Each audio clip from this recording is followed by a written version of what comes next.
আজকে আপনাদের কাছে একদম নতুন রকমের অন্য রকমের একটা মাছের রান্না নিয়ে এসেছি।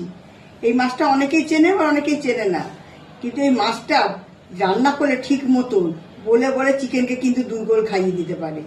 তাহলে আজকে নতুন একটা রান্না করা যাক, শঙ্কর মাছের রসা শুরু করা যাক। শঙ্কর মাছের সামান্য সর্ষের তেল, নুন, হলুদ দিয়ে ভালো করে মাছটা মাখিয়ে কড়াইতে তেল দিয়ে মাছগুলো ভাজতে দিলাম। মাছগুলো হালকা করে ভাজতে হবে, বেশি ভাজলে কিন্তু হবে না। ভেজে রাখা তেলের মধ্যে শুকনো লঙ্কা, তেজপাতা, জিরে, গোটা গরম মশলা ফোড়ন দিয়ে পেঁয়াজের পেস্ট, রসুনের পেস্ট, টমেটোর পেস্ট, কাঁচা লঙ্কা, আদার পেস্ট, নুন, হলুদ, চিনি, শুকনো লঙ্কার গুঁড়ো দিয়ে সামান্য নেড়ে তেল ছেড়ে কেটে সামান্য জল ও মাছ দিয়ে কষিয়ে আবার একটু সামান্য জল দিয়ে ফুটতে দিয়ে গরম মশলার ঘি দিয়ে নিশা খাবি আয় রে, তাড়াতাড়ি আয়। লেবু, পেঁয়াজ, ধনেপাতা, কাঁচা লঙ্কা দিয়ে গার্নিশ। এবার একটু খেয়ে দেখা যায়।